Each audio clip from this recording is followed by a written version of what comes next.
You get your principal recapture, so we'll get the 4 ways to win. Cash flow, that's your free cash every month. Right. Your principal recapture, that's the amount of mortgage being paid down every single month. Okay. You've got your passive appreciation, that's the market going up in value. Okay. And your active appreciation, that's your renovation. Right. So there's 4 ways to win in real estate. I like that because if one of the ways doesn't work, you're still winning 3 other ways.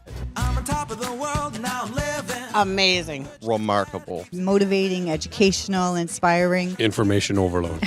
So you can add 20, 30, 40, $100,000 of value. Investing, this is where you need to be. They have the resources to get you where you need to go. And I see a lot of eyes lighting up and a lot of nods. Monday morning, you're going to see the world differently, I guarantee. Really, I think people are excited to be here because they trust the founders. Michael Sarracini, Scott McGillivray, Income Property. There's great speakers. We sought out the best. Michael Sarracini. For joining us today, Mr. Michael Sarracini. Yeah, really appreciate it, my friend. I know you're very busy. We're actually at the headquarters of Keyspire. Again, thank you. You just came off a huge event, and I know that was all very successful. You know, Michael, a lot of our listeners and our YouTube watchers are not only investors, but they're people who want to get into business, some for their first time, some for their 50th time, they want to try it again. And then we have a lot of people that are just wanting to learn a lot about leadership. And you know, as a lot of our listeners know, we go around and sit down with presidents and CEOs and try to get as much value to them about those topics. And you know, you've been doing this with Keyspire for how long now? How long has Keyspire been around for? 8 years. Yeah. Officially. Okay. But, you know, it's a year and a half sitting in my spare room writing the first few courses. I love it. To get out there. It's the first little push. Sure. And 10 years. So before we talk about investing and Keyspire specifically, I want to talk a little bit about young Mikey. And you know, myself, I wasn't the best scholar in school. Like, I was one of the guys that, you know, when I walked into class, I sat down for a while and said, "Teacher, can I go to the washroom?" And maybe I didn't come back a lot. Like, school wasn't me. I kind of punted school because I always wanted to get into business. How about yourself? Like I know you went to University of Guelph. Tell me a little bit about yourself, man. Yeah. You know, I'd still like to think I'm young Mikey. Yeah. But let's talk about younger. Yes. Yeah, it's interesting because I enjoyed school. Okay. When I went to university, I actually went to university for biomedical science. I want to be a doctor. Okay. I still geek out on science. If I got 20 minutes or half an hour, I'm watching a science show or something like that. Wow. Okay. So it's something that most people don't know about me. Is I loved science. I loved learning about the body. And then I learned about real estate in second year university. Okay. How did that come about? Sorry, how did real estate come about at that time? Yeah, it's I was living in a house with 5 guys, and me and my business partner. My business partner today at the time, we were roommates. Okay. And we realized that we were going into debt. Like every student does, you know, you got all the rent, you got your tuition, you got everything to pay for, and even though you're working part-time at a restaurant, you just can't cover everything. Sure. So we said, okay, we projected it out. We said, if we keep going down this path, we're going to graduate with a ton of student debt, like pretty much every student in the country. We took a look at our costs and we said, okay, we got tuition costs. We can't really change that unless we drop out. Sure. But we've got this big housing cost component that, what can we do about that? Our rent, in other words. And so, long story short, we decided to take the money that we would get from our student loan and apply it to housing costs, but instead of apply it to rent, housing costs, we used it to buy a property. And we rented that property out. So the idea that we're still using our money for housing costs, but now we're building equity, we're building something. And so we use the money, we combine the loans in order, other people's money is my favorite thing. OPM, loans, love it. Property. Didn't know what the hell we were doing. Okay. I'll be honest, I tell stories at my live events about the first couple of years, you know, and not knowing how to insulate walls and not even knowing how to get a building permit. And have to go later and clean all that up. Sure. Yeah, we just did it. You know, entrepreneur spirit is just, you just do it and see what happens. So why do you think, so you mentioned there was 5 of you. And not to talk specifically about the other 3, but in general, you know, I see it all the time. People are just scared to jump over that fence and take action. Why do you think yourself and your business partner were okay to take action and some don't? Yeah, it's a good question. It's the age-old question of what inspires and motivates people to do something. Right. You know, to be great or to be good at something.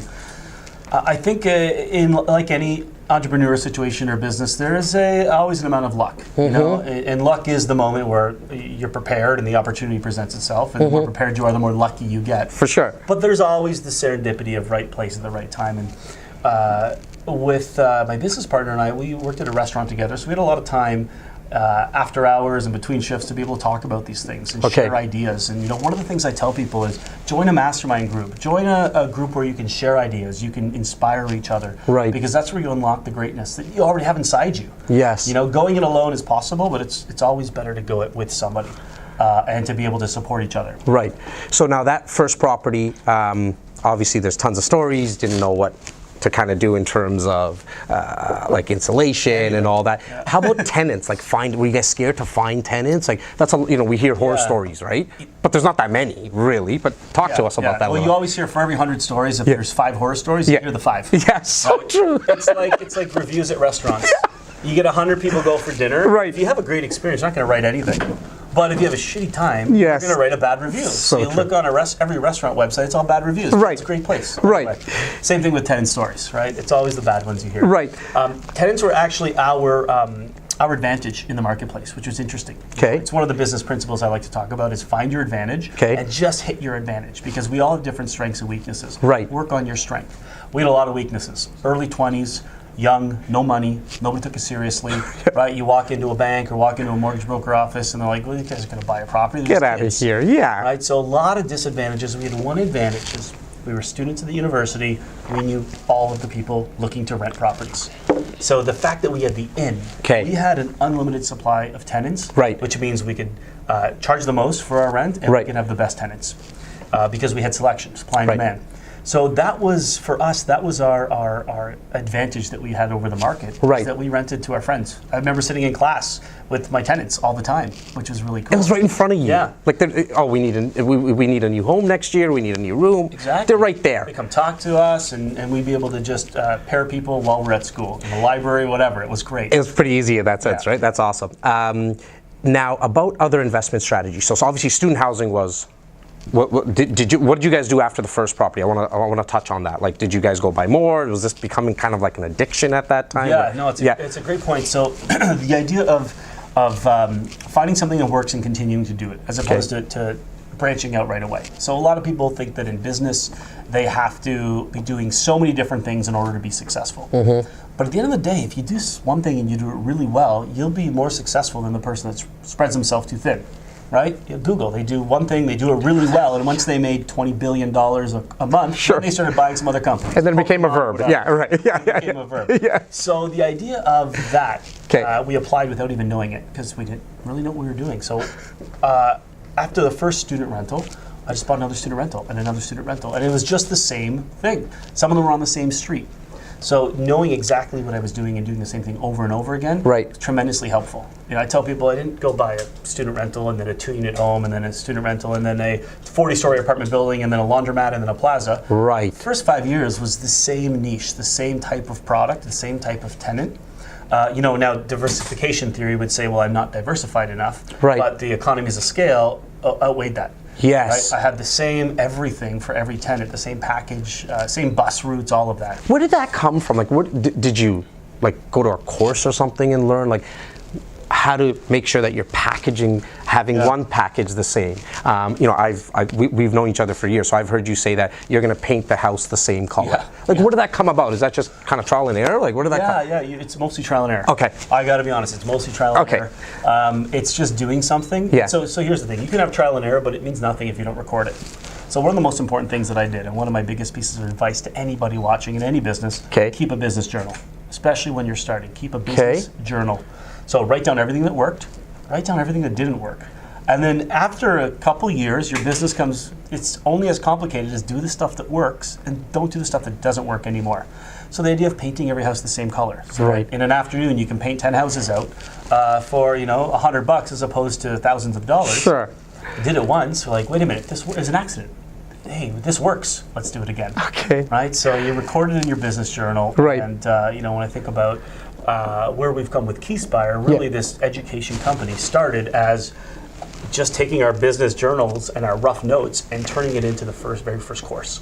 So let's talk about that. How did Keyspire evolve, right? And so obviously starting off from the journals, you've written books, you produce shows. I take it it's all coming from the fact that you were documenting all these things that you were going through.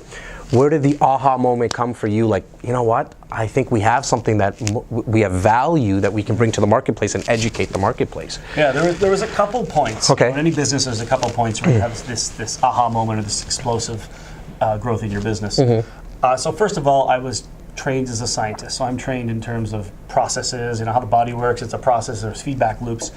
So as I'm thinking about building our process, that's how I kind of think about things. Okay. Right? Doing the same thing over and over and over again to get consistent, desirable results.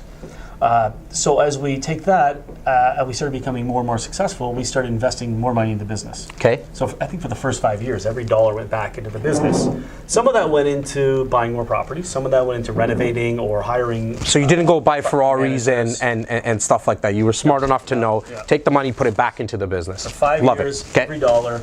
We thought we were broke after 4.5 years. So at first, I remember the first mortgage came due after 5 years. Yeah. And then they came due really quickly after that. And it was $100,000 in equity every time. Wow. Every 3 weeks, we're like, oh my goodness, how much money did we make in the last Holy shit. 5 years, right? Yeah. So the idea that invested all the money back in the business, some of that money went into our education. Okay. So we took courses, we took the seminars, everything from the free stuff to the tens of thousands of dollar stuff. We wanted to learn everything we could about making this happen.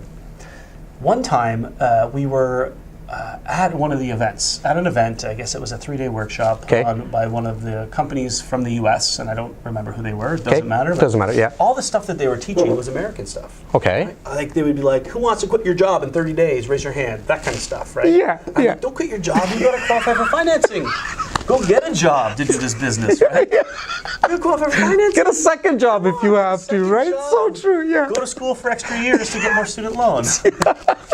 So I'm like, no, don't quit your job. They're like, you want to be successful? Buy the first foreclosure on your street. I'm like, it doesn't happen here. Okay, so all of a sudden the bullshit radar goes up. Everybody in the room. Yeah. So we're asking questions, we're engaging and not being disrespectful. Well, we're serious, like, hey, wait a minute, there's never been a foreclosure on my street. Right. Actually, everything's selling for overvalue. It's like just find a seller and give them offer $200,000 less. Yeah, because somebody read that a book like No Money Down and stuff like that, or lowball every offer and go on. In their justification, if I was an American living in the U.S., that works in many places, right? It's true. a totally different market. Yep, totally different. Doesn't really happen here in Canada. For sure. Few and far between. So we're asking questions. And at lunch, a bunch of people come up to us. They're like, hey, you guys seem to know what you're talking about. Well, why doesn't that work? And so we started saying, well, here's how it works. Here's the power sale process and 3 appraisals and this and that. And then they asked us about something else. And we had a little group around us for an hour at lunch. And we realized we just put on a mini seminar. So we left that and we said, we know what we're doing, right? We've taken enough events, we have enough experience. By then, I like to consider myself retired. So after 5 years, I was retired. To me, retired means you have enough passive income to meet your lifestyle needs. Okay. That's it. That's all retired means. Yep. Some people get that at 25, some people get it at 65, some people never. And with this day and age, unfortunately, a lot of people get it never unless you get into real estate. Exactly. So I was retired. I was like, instead of golfing and going to these events, why don't we do something else? Why don't we add value to people? Okay. Why don't we help people by doing other things? So that's where we started taking all of the notes and saying, let's build this into something that people can use. Now, this was before the days of YouTube and podcasts and any of that stuff. Right. So really, to get your stuff out there, you had to do it the old-fashioned way, which was you had to write a book, you had to create a course. There was DVDs. Like, I don't even have a DVD player anymore. How old CDs and DVDs. How long have I been doing this? DVDs and all of that. And so, making the first course and then putting on some small events and teaching people how to do it. Starting with just free events. Come and learn a little bit. And if you like it, I always believe in add value first. Okay. So add value, it's free. If you like it, you can buy some of our stuff. That's amazing. And if this is enough for you, then that's great too. One of the first times I heard you speak, what really struck a chord with me was when you spoke about the power of why. And you actually, you go into detail on why it's important. How does someone find that why? That's a good question. And I actually have a lot of people. If you have kids, it's easy, right? Everyone always says this for my kids. Yeah. So let's say if you don't have kids, how do you find your why? because that's the answer for me. I love just spending time. We don't want to go. We were talking earlier about we don't go on fancy vacations. We just sit in our pool and enjoy. We go for a bike ride. It's free. We sit in our pool. There's no excuse there. Right? Yeah. And in fact, just to go on a side note for a second, it's not free. It costs time. It costs the most valuable currency we have on this planet, which is time. So it's not the cost of the bike, or it's the fact that you have time to do it. The most valuable currency anybody can have is time. Yes. And so the only way you can get time is through passive income. And that's why I believe, we're not talking about the passive income piece yet, but I got to go there because I believe passive income is the most important thing to get you to that retirement, that lifestyle goal. And so you relate it to your why. You can only execute your why if you have passive income. But the why is what drives you. If you don't have that burning why, this is why I do it. Yes. Because the money, you hit a certain income. The studies say that you hit $70,000 a year in income. Right. That's where you don't get any happier. Interesting. Right? So, I've never heard that one. Okay. Okay. So the average, and this is not household income, but personal income. Yeah. Right. They do the studies. You get happier. Every 70,000, you get just a little bit happier, and then you have too much money, you actually get less happy. But it's not the money that makes you happy; it's the why. More money, more problems. Sometimes, right? Absolutely. Right. Yeah. Throwing another dollar on the pile doesn't make you happier. So right. How do you identify your why? It's a tough question. People have asked me. Right. Is it a matter of just finding out maybe what the passion is and then working on the passion? But I love the fact that you said kids, because I have kids as well, and when I look at them, that's why I'm doing it. Yeah. You spoke about passive income. What's some strategies that that our listeners and our watchers could think of executing in the very near future of obtaining passive income? Yeah, it's a good question. So I'm going to pull back high level and say everyone needs active and passive income, I believe. Okay, let's explain active and passive for some guys who don't know it. Yeah, passive income is it's running in the background. Okay. And it takes a little bit of time or no time. Okay. Right, so we'll go into some examples of passive income.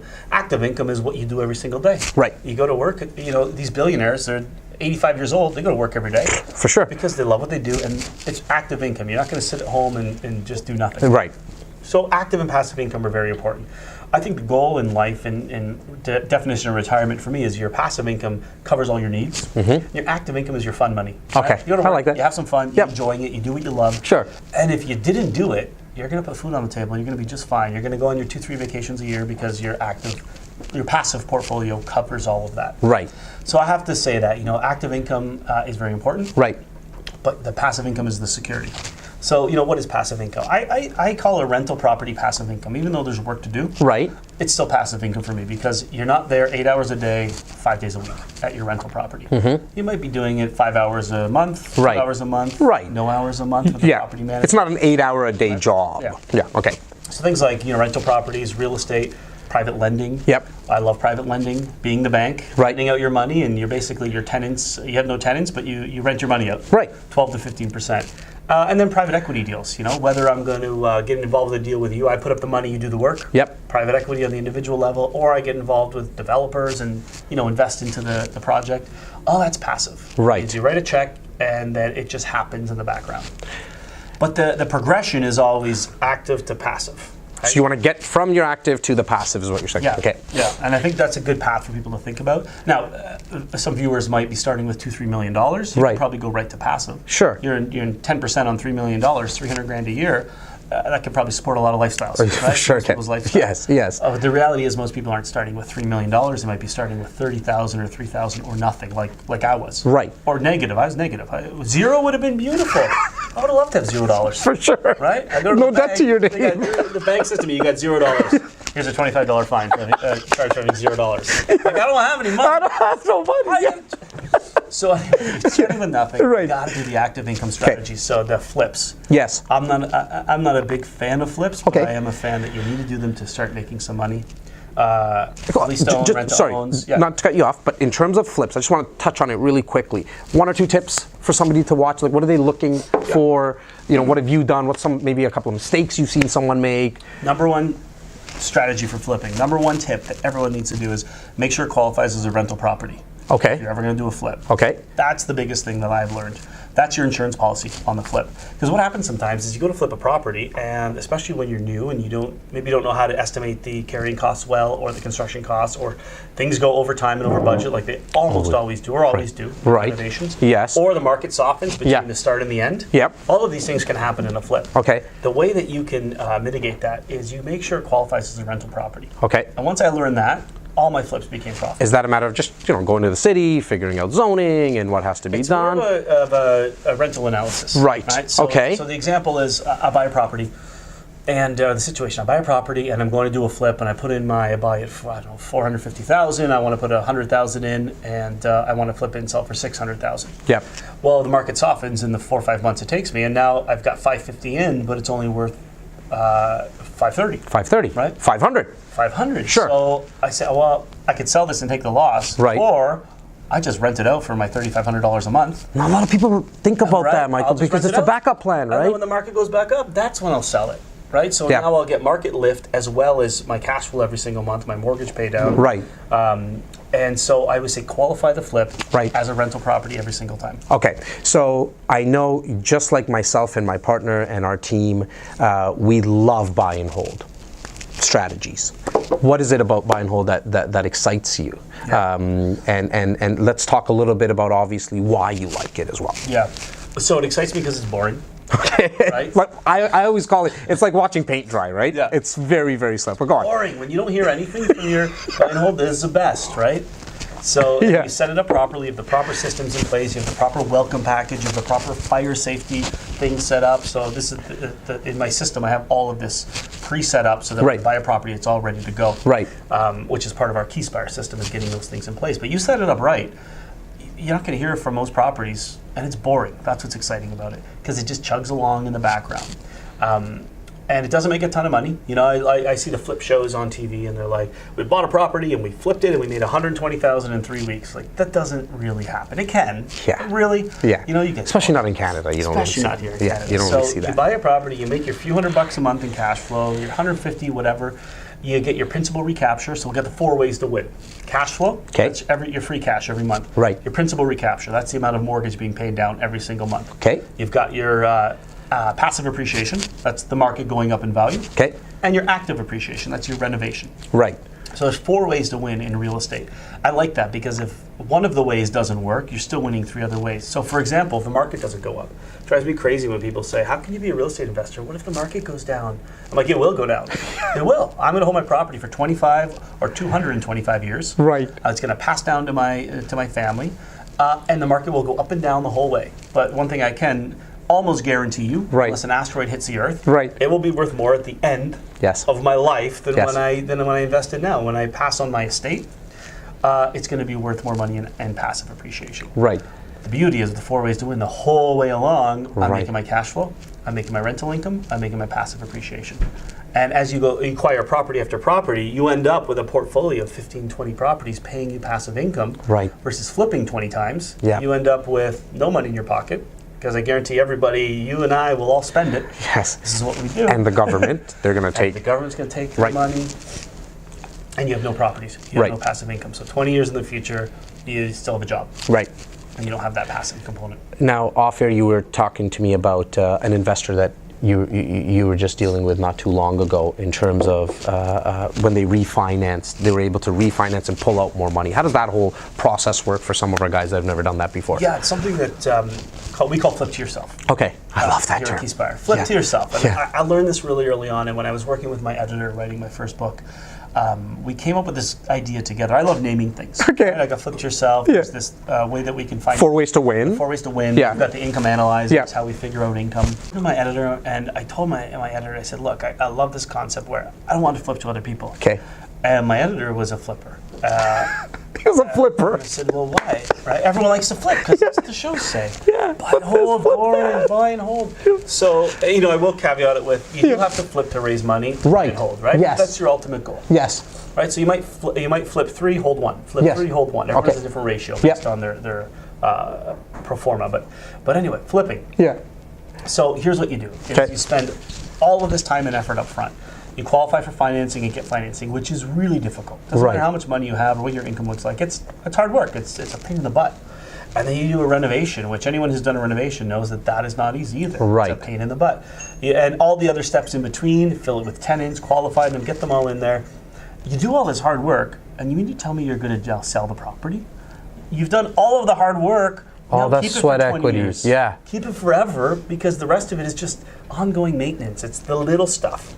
So that's what I learned about flipping, is that I'm doing all the work, because I did a number of flips in the first few years. Okay. I did all this work, I gave it to somebody, and then I would drive by the property 6 months later. I'm like, this new landlord is making all this rental income that I should be making. So that was your aha moment. You did all the work.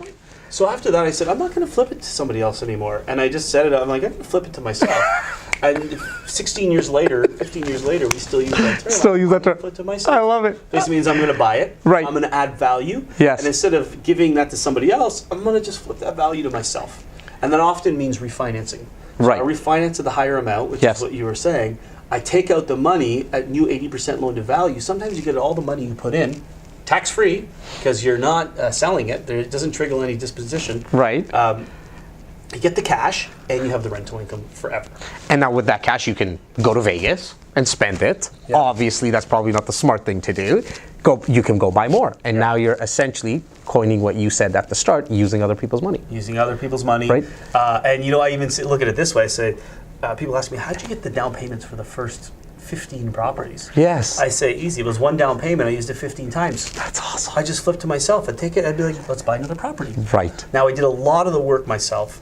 Got in there, learned how to hang drywall, learned how to do all those things. Right. So that saved some of the costs. So I just buy as a down payment every time. Yeah. But yeah. Just a side note, was that something that you learned to do the work, or is that something you were just doing while you were growing up? Like, is that you're a handy kind of guy? Like, barely knew how to change a light bulb. Okay. When I first started in real estate. Okay. 20 years old, could barely change a light bulb. Yeah. First drywall job I did, I hung one sheet upside down, Right. the other one's right side up. Right. I hired the guy in mud. He comes in, he's like, well, what the hell did you do here? Yeah. It's upside down. I didn't know drywall had one side. He's like, I can't mud on this side. He's like, look at it. It's like a checkerboard on your ceiling. that's awesome. I didn't know what I was doing. Right. It was learning, and there was two major ways that I learned. Okay. And trial and error. Sure. Trial and error takes time, so I realized there's two other ways. Number one was to go to the Home Depot University. Nice. Okay. They teach you how to backsplash. Yeah. They teach you how to do flooring. They teach you how to, install a vanity and It's my partner's favorite doors. store, Simeon's. Yeah, he loves that place. Fantastic. Yeah. So that on Sunday mornings was great, which isn't always easy after a late night when you're 20 years old in university. But drag myself there. A couple of vodkas and scotches and beers. I get it. Yeah. Drag yourself there. I gotta learn this. Yeah. And number two is volunteering. So we like to do volunteering for Habitat. Okay. For Humanity. We would go build a house and learn from skilled trades and project managers, how this works, how that works, and where do studs go, what's the difference between them. Right. Eventually, years later, we ended up leading some of those skills weeks. And so it was really cool. We'd be all in the parking lot, and we'd have all the women there from the women's build. Right. A group of women building a house, really cool for low-income families in the community, helping them out. And my partner and I, we would be at different stations. So like, I might be at the flooring station. So I come by and I teach you how to put flooring together. And then the next week I might be at the roofing station hanging a door. Yeah. So it's a great way that I learned. And then the most important lesson in business is being able to give back and being able to help other people. You have a lot of fun, you help other people, you teach them how to do things. And so I pass on that to the next, what do you call him, young Mikey. Yes, I love that. I want to kind of dive into Keyspire. You guys have been the one of the fastest growing companies in the country. That's huge, right? Myself and my partner, our company is growing. REC is growing as well.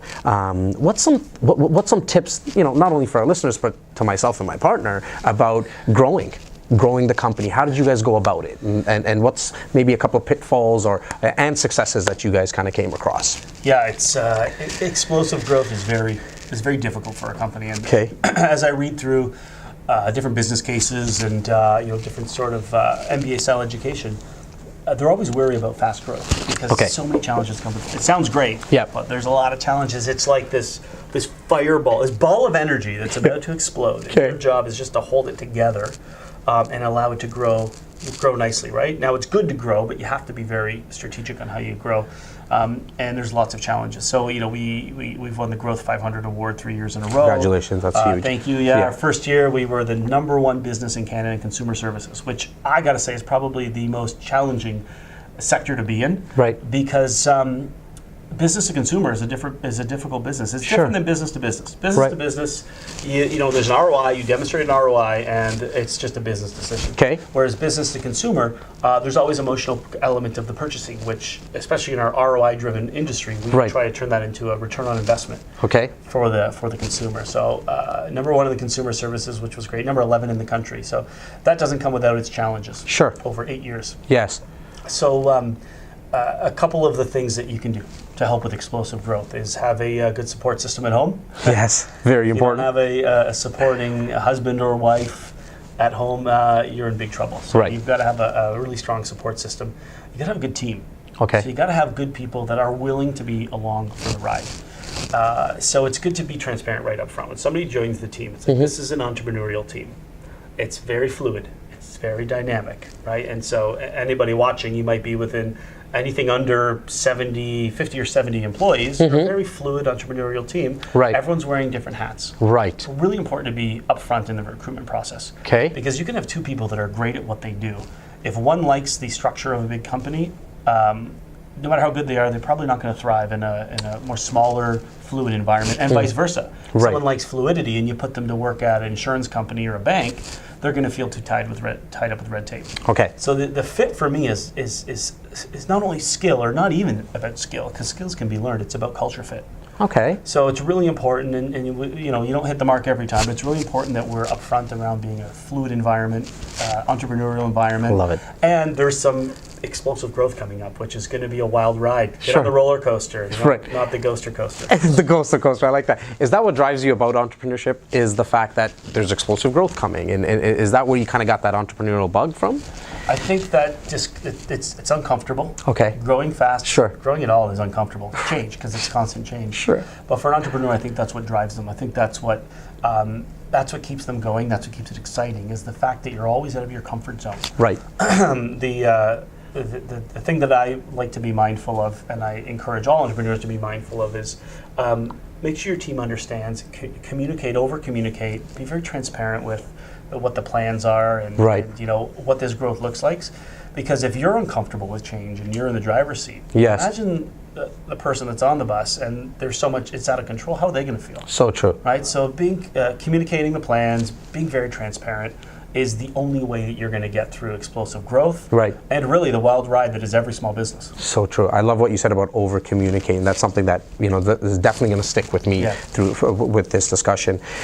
You being in the driver's seat, what's some tips for guys who are also in the driver's seat from a leadership perspective? Obviously, over communicating, transparency. Anything else when things got tough or things get tough and they're going to get tough? What does Mikey tell himself? Yeah. So I think everyone has their own leadership styles. So for me, what I like to do. And this is where it's more opinion than if this is the right or wrong way. But what works for me is being myself. I don't wear a suit at home. I don't wear a suit to the office. Some days I come into my t-shirt. Just you. That's just who I am, right? So I like to be myself. I like to make my jokes. If I'm going to make a joke around my friends, I'll probably it'd be very similar here with the team. So I like to be myself. Being authentic, being transparent is really important. But being professional still, always very important. But authenticity, I think people value more than it's the #1 leadership is what I think is authenticity. Okay. Yeah. And you want to stay away from being arrogant or being I'm the best. It's me that did it all, not you. I like it. It's the people that are doing it, right? At the end of the day, I don't do much. It's everybody else that does the hard work. Yeah, it's your vision. I provide vision and direction, and that certainly has a lot of value. For sure. But it's the people doing the work. Right. And they're the ones that need to be recognized for it. So I think that's really important. I see CEOs walk in a room and they're like I did this, I did that. And, giving credit to other people is very important, especially when credit is due. For sure. So those are really important leadership experiences that I've had that work well. Now, I know you have a photo framed in your office when you bought your first income property. Tell me what it is and why you have that, and why you've kept it over all these years, man. So yeah, very important. So can I tell you about my three top things for entrepreneurs? Yes, please. The three most important things that I've learned. So number one is be patient. Okay. And I'll get to the photo third. Yeah, okay, I love it. Let's keep them hanging anyways. I have a way of answering questions in a very roundabout way, but it keeps it fun. For sure. We'll get there. Okay, you're gonna keep me, okay, I like it. Keep me on ice, on ice. Yeah. So, be patient, Jas. Number one, be patient. Number one, be patient. Okay. Because we are human beings, we like instant gratification. Right, we want to go, that's why credit exploded in the 80s, because we could buy something before we earned it. Beautiful. So true. So we like instant gratification. As business owners, that bleeds over into our business. Like, we're going to start a business, in 6 months we're going to be making money. Even in 2 years, we're going to be making so much money. Well, that's not the case. You got to be patient. You got to wait for it. So number one, I'd say, is you got to be patient. You've got to wait for it. You've got to have your strong why, so you can get through that. Right. And I've talked to a lot of different business people in different industries, not only real estate, but everything. In my experiences, I see business grows, when you talk about growth, in what I call level up growth. Okay. So a lot of people think business grows linearly, which is like this. Kind of up and down, like this, because you have your up and down. Sure. But business doesn't grow like this. Business is a whole lot of nothing, and then these explosive moments where something awesome happens, and then a whole lot of nothing. And you spend that nothing for that moment where things are exploding and things are awesome. It could be an aha you had at 3 a.m. It could be something you've been working on and it finally is coming to fruition. Sure. It's like the amazing musician that they say, oh, they're an overnight success. No, they had 15 years of nothing, piano lessons 3 times a week. Beyonce didn't just wake up one day and she became Beyonce, right? Right, yeah. So there's a whole lot of nothing that goes on, and then these explosive moments. And sometimes these moments are months apart, sometimes they're years apart. But I think it's really important for entrepreneurs to recognize that. Because sometimes it feels like you're working, you're getting nowhere, but you're getting towards that point of explosive growth. And your business has this step growth or level up growth, where you're going to grow in these steps or these moments. In real estate for me, it was moments where, number one, I learned how to use other people's money. Huge explosion for growth. Number two, I learned how to invest where returns are best. So I didn't have to just invest where I was. I can invest anywhere in North America. Huge explosion of growth. And number three is unlocking private money and private equity, being able to invest in that, huge explosion. Between that, there was years of nothing sometimes. And I don't say nothing like I'm working and I'm operating my business, but not like those explosion things. Yeah, like we got it. So that's where you're going to be patient. Okay. Explosion, the level up growth, number one. Number two, add value first. So I believe in always adding value first. Okay. And what that means is before you ask somebody to pay you, before you ask somebody to be a customer, give them something for free. That's all I mean by add value first. Okay. So, if I have a showing and I have tenants coming in, always a gift. Always. Simple as I used to just do chocolate bars and gum. I'd go by the grocery store in the big packs, right? Or Costco, chocolate bars and gum. But everyone that shows up, have something, please have something. Interesting. Right? Okay. You do it at your own home. You'd ask, you want a glass of water, you want a cup of coffee, whatever it is. Right? Okay. You got it. Simple, inexpensive, add value first. If there was kids toys. If it was a family I was renting to, kids toys. Sure. If it was a student rental, I would go to like the local pizza place or the pita place, and I would get $5 off coupons. I'd say, look, I want to drive a bunch of business over to you. Right. I have student rentals. Can I have some sort of $5 off coupons? And I'm going to give everyone one, and they're going to come and do business with you. Okay. They love it. Why? Because these businesses, they pay the newspapers big bucks to advertise with a $5 off coupon. So of course they're going to give you, here's, take a stack. $5 off coupons. Please put them at your home. Yeah. Okay. Yeah. So if student rentals come in, I'm like, guys, come on in. Here's $5 off pizza for just showing up. And I might even put that in my marketing sometimes, adding value. Come see the showing, blah, blah, blah, $5 off gift, $5 pizza gift just for coming. It's such a simple concept, Michael, the giving value, but you don't see a lot of people in business do it. It's take, and then maybe give. Yeah. Where yours is almost give, and then ask at one point, right? You got it. So it's a totally different mindset. And once you get it, I feel it kind of, you can do it in every aspect, right? Like where we're trying to do that with the podcast, for example. It's exactly what you're doing here. Right. It's beautiful. It's like, here's a ton of value. We're going to sit down with CEOs and entrepreneurs from across the country, and we're going to add value to everybody watching. Sure. And if you do business with us, great. And if you don't, here's a bunch of value. I love it. It's exactly what I'm talking about. For sure. Not a lot of people have figured it out, though. So, my rule number 2, so everybody here could figure it out. Right. Add value first, no matter what business you're in. Give them something for free. Make it relevant. With the family rental, it's something for the kids usually. Right. Student rental, it's something students would like. Yep. Give them something of value. Awesome. When they move in, somebody does business with you. They move into my place.